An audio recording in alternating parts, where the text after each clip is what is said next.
E quais são as causas dessa guerra? As causas dessa guerra são primeiro de tudo, o próprio caráter espanhol, né, que vai ser um caráter sem meia medida, como vai dizer o Claudel depois, e que vai se posicionar radicalmente de um lado ou de outro, né? Mas, principalmente, essa guerra ela tem a ver com as invasões napoleônicas. Desde a morte do Filipe II, né, desde depois da morte do Filipe II, a Espanha vai se entregar a uma série de convulsões e as invasões... Filipe II, rei da Espanha, o grande Filipe II. Isso. Né? O próprio Thomas fala isso. Ele fala que quando ele vai analisar as causas da Guerra Civil Espanhola, ele fala que a Guerra Civil Espanhola, que a gente podia... Ele puxa até mais ele faz até dá uma causa anterior. Ele fala que desde o Renascimento, né, desde o fim do Renascimento, as ideias liberais vão dividir a Espanha. E o que os autores, e ele mesmo põe, é a questão da decadência do catolicismo, que a unidade da Espanha ela era segurada pelo catolicismo, que o final do catolicismo ele vai jogar a Espanha numa série de convulsões. Né? Lógico que isso daqui são as causas remotas. Uma causa mais próxima e mais evidente são as invasões napoleônicas. As invasões napoleônicas que vão para Portugal. Né? O Junot ele vai entrar em Portugal, para entrar na Espanha, saindo da França para atacar Portugal. Ele queria pegar Dom João VI, né, antes da fuga dele para o Brasil, e ele vai deixar um número enorme de soldados na Espanha. Né? Os soldados simplesmente eles vão tomar a Espanha, não porque a Espanha era favorável a Napoleão, então a Espanha não estava sendo invadida, a Espanha estava servindo de corredor de passagem, mas os soldados vão ficar lá e as ideias napoleônicas vão ficar lá. Napoleão é dito, né, como Robespierre a cavalo. Então, o que o Robespierre fez na Revolução Francesa, Napoleão vai fazer com as invasões napoleônicas. E a Espanha é um caso clássico disso, onde ele vai dominar os reis, dominar a monarquia e vai espalhar para lá todo o liberalismo. De lá para cá, o século XIX da Espanha vai ser um absurdo. Né? Desde, acho que de 1840 até a Guerra Civil Espanhola, vão ter 72 governos na Espanha. Né? Quer dizer, trocava de governo como trocavam de roupa, né? Um caos completo, vai ter restauração em cima de restauração e uma confusão completa. E é nesse tempo também que grande parte da Espanha vai abandonar o catolicismo. Né? Um declínio grande da igreja.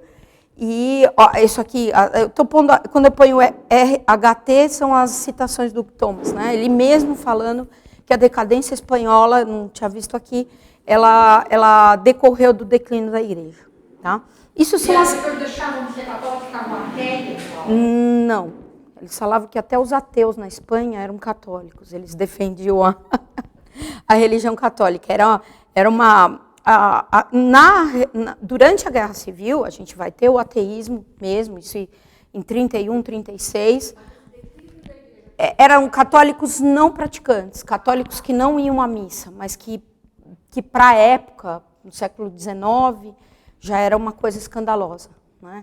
O Thomas ele dá esses dados, ele chega a dizer que 2/3 da Espanha, próximo da Guerra Civil Espanhola, eram de católicos não praticantes. Então, quer dizer, ainda assim, tinha 1/3. Ele fala da influência das lojas maçônicas enormemente, e ele dá como característica que as lojas maçônicas na Espanha eram abertamente, declaradamente anticlericais. Então, o anticlericalismo da maçonaria, que às vezes a gente não vê, a gente vê até a aproximação de alguns padres, alguns clérigos com a maçonaria, aqui não existe verniz. Eles eram declaradamente anticlericais. E a maçonaria tinha uma força muito grande. A maçonaria se infiltrava, inclusive, no exército. E ele chega a falar, curiosamente, ele fala assim, curiosamente, todos aqueles generais maçons ficaram do lado dos republicanos. Né? Então, até ingênuo a observação dele. Então, a gente tem uma penetração da maçonaria grande, penetração do liberalismo, um declínio do catolicismo. Tudo isso vai favorecer a Guerra Civil Espanhola, né? Isso até o professor falava como causa do castigo que vai ocorrer lá. O declínio da religião católica e a adesão da Espanha ao liberalismo.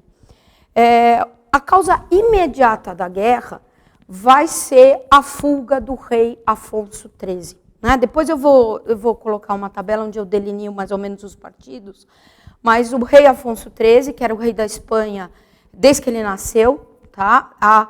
Mas como assim? A Espanha não estava numa série de convulsões? Vai ter uma restauração, a família real vai ficar no poder, mas havia uma série de primeiros ministros que governavam no lugar dele. No caso de Afonso XIII, ele vai entregar o poder para um ditador chamado Primo de Rivera, que depois vai ser pai do Primo de Rivera da Guerra Civil Espanhola, e esse Primo de Rivera é tirado do poder em 1930. E aí Afonso XIII assume o governo pessoalmente, como vários partidos instavam para ele fazer. Porque já havia uma série de assassinatos, convulsões políticas. Falar da história da Espanha nesse período é bem complicado. É como falar da história do México lá na véspera e depois da Guerra dos Cristeiros. É tanto assassinato, é tanta gente tirada do poder, que dificilmente você consegue seguir uma linha, você consegue dar os casos principais. Mas o fato aqui, Afonso XIII, então, ele em 1931, ele tinha ficado rei, só que ele, não é que ele abdica, ele sai do trono. Ele sai do trono por quê? Porque houve uma votação, essa votação era para deputados, não era uma votação, aqui, vereadores. Esses vereadores, eles governavam junto com o rei, a monarquia era uma monarquia parlamentar, né? E o Afonso XIII, ele conseguiu, nessas votações, 22.150 votos.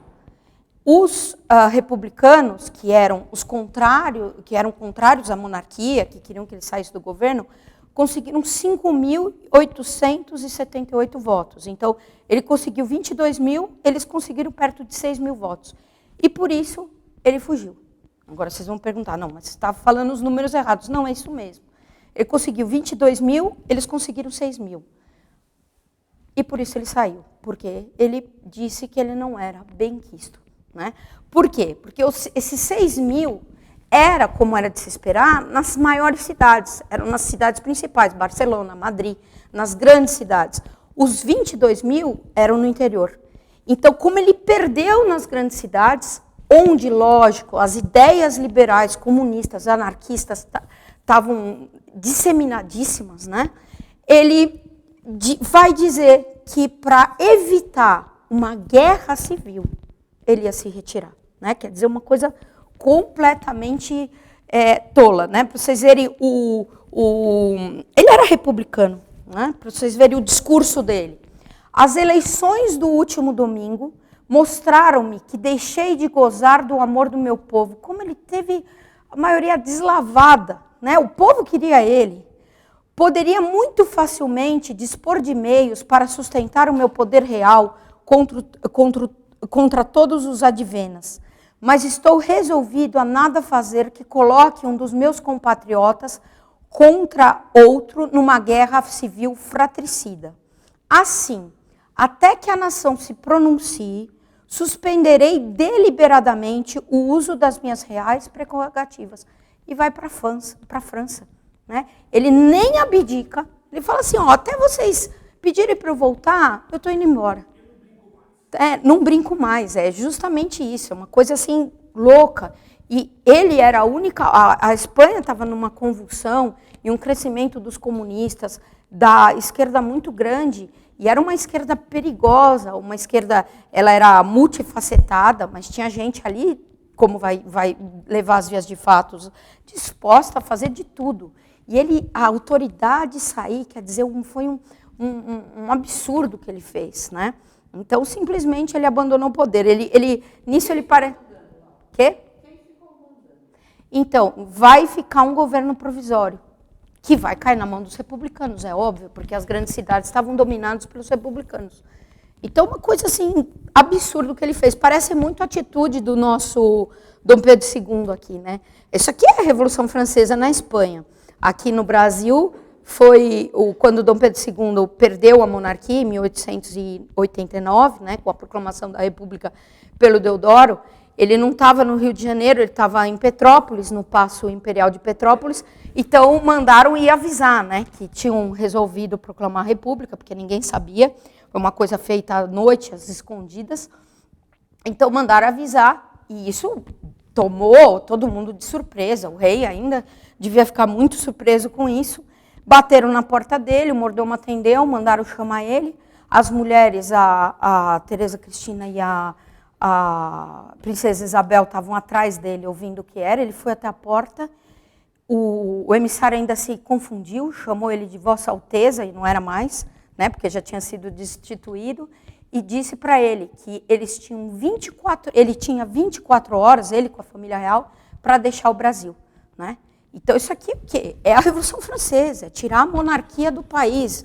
Uma coisa que na França foram anos e rios de sangue. E a nossa Revolução Francesa, como é que foi? Qual é a frase heróica de Dom Pedro? Como é que ele respondeu o emissário? Ele virou as costas para as mulheres e disse: mulheres, façam as malas. Né? E elas chorando, e a única resistência que ele teve é que ele pediu 3 dias para sair. Né? Por quê? Porque era também republicano. Tá? Isso aqui é anterior a isso, mas era outro rei que governava, mas era republicano. Esse aqui também era republicano. Ele entregou para a República. Né? O catolicismo na Espanha, todos são dados do Thomas, a Espanha tinha 20 milhões de habitantes. Né? Então, era um país relativamente populoso para a Europa no período. Tá? Nesses 20 milhões de habitantes, a gente tinha 20 mil frades, 60 mil freiras, 31 mil padres e, como eu já disse, 2/3 dos católicos não eram praticantes. A igreja era unida ao Estado ainda, por causa da monarquia e de tudo mais, então ela controlava o ensino das escolas, que tinha um nível bem grande. Né? Na Guerra Civil Espanhola, o que a gente vai ter logo após essa abdicação, que não foi abdicação? A gente vai ter um enfrentamento de 2 partidos, mas esses 2 partidos eles são multifacetados. Né? A gente vai ter o enfrentamento dos republicanos, que vão se aliar aos comunistas e aos anarquistas. A gente vai ter um movimento anarquista enorme na Espanha, tá? Dos maiores que já se viu. E esse grupo, ele vai se colocar contra os nacionalistas, a Frente Nacional, né? Era a Frente Popular e a Frente Nacional. Do lado dos nacionalistas, também, os nacionalistas eles vão agregar uma série de grupos. Os falangistas, que eram fascistas, os monarquistas, que queriam a permanência e a volta do rei Afonso XIII, os carlistas, que eram monarquistas, que queriam, eu não vou explicar aqui porque não vai dar tempo, mas queriam uma outra linhagem que subisse ao poder, porque os carlistas não, porque eles eram ligados aos miguelistas portugueses. Quando teve Dom Fernando, que foi por influência napoleônica, ele tirou a lei sálica e permitiu que a filha dele, que ia nascer, se tornasse rainha, e tirou a hereditariedade de Dom Carlos. Esses carlistas queriam a volta da linhagem de Dom Carlos. A gente vai ter, eu repeti aqui, os fascistas, né, que está dentro desse grupo dos falangistas, e os católicos. Né? Os católicos, eles vão ter uma entrada aí nesse lado dos nacionalistas, vão ser empurrados para esse lado. Tá? Aqui a Guerra Civil Espanhola vai colocar os católicos num dilema, né, entre escolher entre os comunistas e anarquistas, né, republicanos era só uma parte deles, e o fascismo. Note-se também que aqui a gente está em 31, que o fascismo não era o fascismo. O nazismo não era o nazismo. O que eu quero dizer com isso? Né? Hitler, ele estava em ascensão e ele não tinha feito tudo que ele fez depois da guerra, para as pessoas saberem, e tudo mais. Então, a adesão dos católicos aqui, que não vai ser uma adesão política. Vários católicos, eles eram contra, a gente vê nos discursos deles, mesmo o fascismo não sendo fascista, eram contra o fascismo. Né? Na verdade, os nacionalistas, na véspera da Revolução, vão se declarar católicos por oportunismo. Né? Os partidos, tá? Falar um pouco dos partidos. Então, de partidos, esses são os da Frente Popular, os republicanos. A gente tinha o PSO, Partido Socialista Obreiro, que tinha como líder esse chamado Largo Caballero. O PC, que era o Partido Comunista, muito pouco votado. Tinha a FAI, que era bem importante. Era uma sociedade secreta no começo, que controlava a CNT. A CNT era a CUT dos anarquistas. A FAI era anarquista. Essas duas, juntos com o Partido Radical, eram de uma violência absurda, inaudita.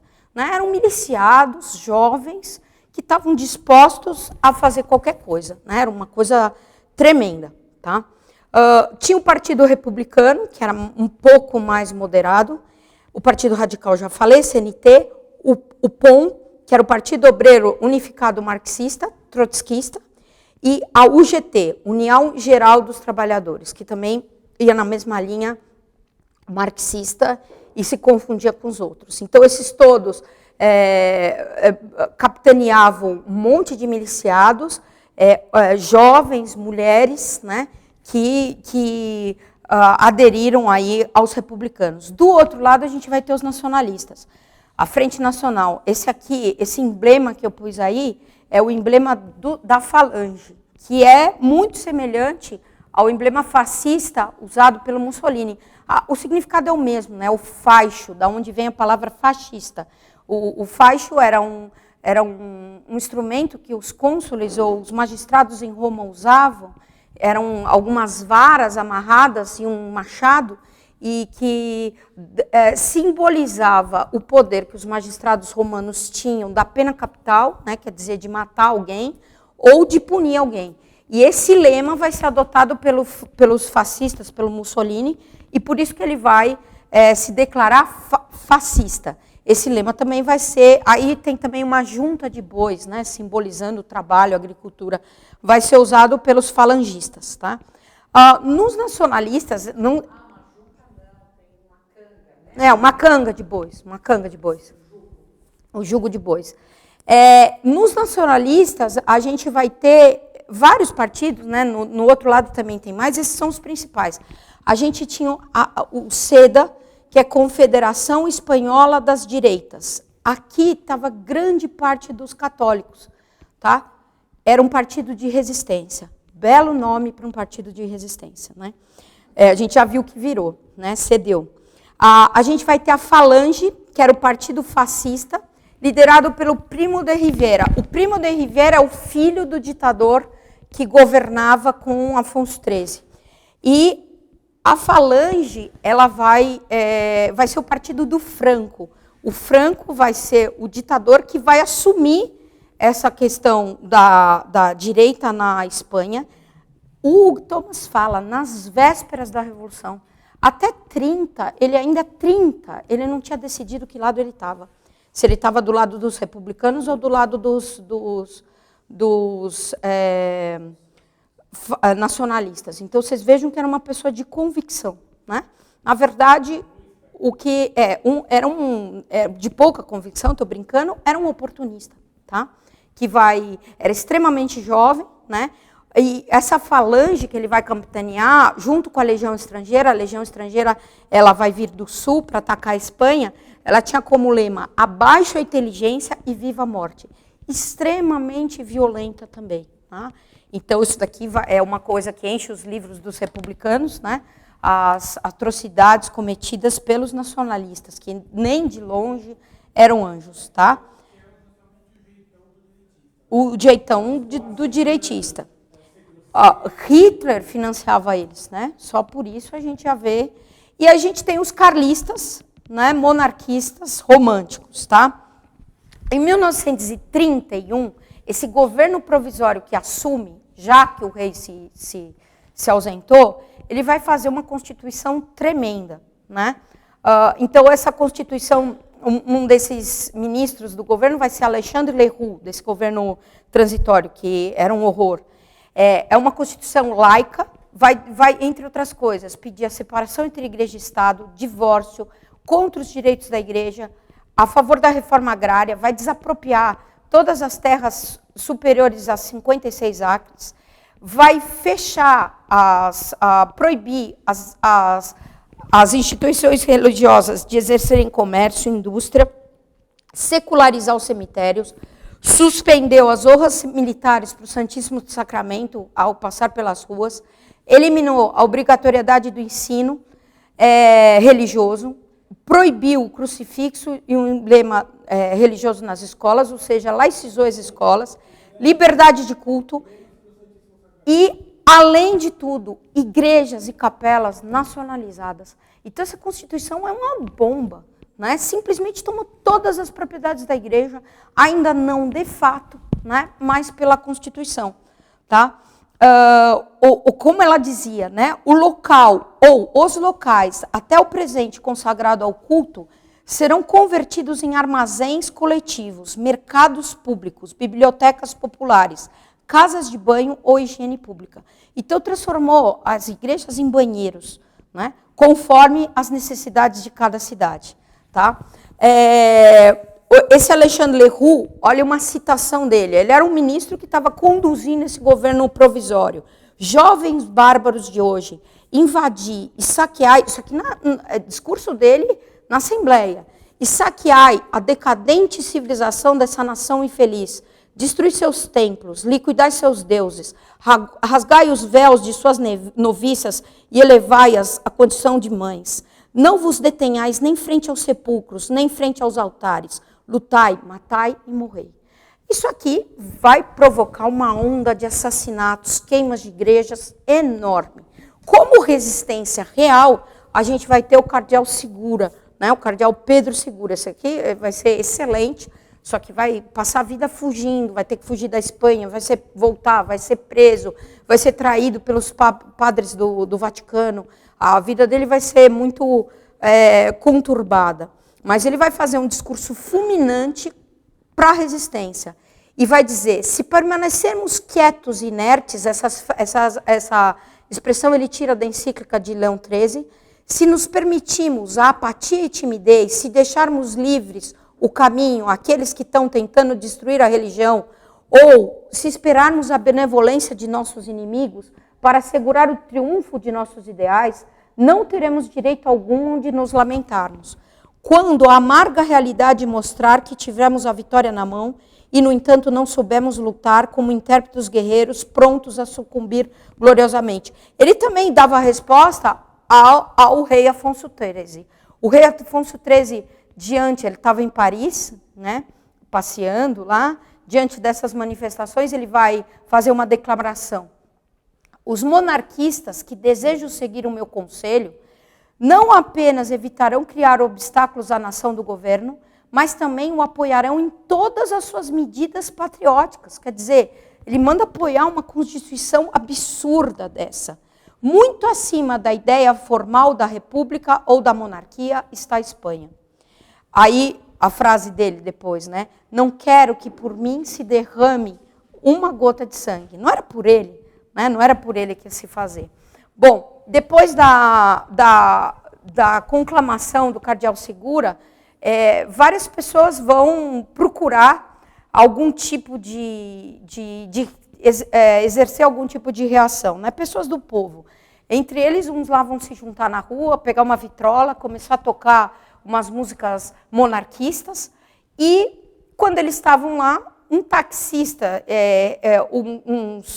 estava passando com dois monarquistas que estavam conversando por dentro, e passou nessa rua. Quando ele passou nessa rua, os monarquistas abriram a janela e gritaram, viva a monarquia! E o taxista que era republicano, vai gritar Viva a República. A Guerra Civil Espanhola, ela dividiu tudo, né? Então, na mesma família que tinha irmão republicano e irmão monarquista, né? Foi uma divisão geral da sociedade. Os pais contra os filhos, os irmãos contra os próprios irmãos. Então, ele grita Viva a República. Aí, eles param o carro, desce, começam a bater no homem e o homem cai. O taxista cai. E aí começam a espalhar que eles tinham matado o taxista. O taxista não morreu, né? Ele só levou uns socos e caiu. Isso vai provocar uma queima geral no dia seguinte, na noite, no dia seguinte, de igrejas, de jornais, um número absurdo, isso em Madrid, né? O ministro da guerra, que esse aí, o Azanha, que vai ser o presidente durante a Guerra Civil Espanhola, durante a maior parte, vai para apaziguar os ânimos e dizer: preferia ver todas as igrejas da Espanha queimadas a ver só uma cabeça republicana ferida. Então, defendendo e incentivando a queima das igrejas. Nesse período, mais de 100 igrejas vão ser queimadas e incendiadas, né? Largo Caballero, que também vai ser um dos ministros da época, uma dos discursos deles, das frases deles. Nós, nesse período, né? Isso no governo, nós não deixaremos pedra sobre pedra dessa Espanha, que devemos destruir para renascer a nossa. Era o plano de governo dele. Uma outra deputada revolucionária. Nós queremos uma revolução, mas a Revolução Russa não pode nos servir de modelo, pois temos necessidades de chamas gigantescas que possam ser vistas por todo o planeta e ondas de sangue que tornem o oceano vermelho. Né? Então, eles queriam uma destruição tremenda. Nesse período, não tinha começado ainda a Guerra Civil Espanhola, de 31 a 36, já vai ser feita a dissolução da Ordem dos Jesuítas, confiscação de todos os seus bens, queimas de igreja, né? E assassinatos brutais. Um golpe atrás de golpe. A gente vai ter aqui a sucessão desses 76 golpes. A direita vai retomar o poder por um pouco de tempo e depois cai, acaba tudo de novo, né? Em Baldrasto, 140, isso aqui já avançando a Revolução, mas já nesse período, 123 padres mortos de 140 sacerdotes, né? Então, espancamentos, queimando as pessoas vivas e tudo mais.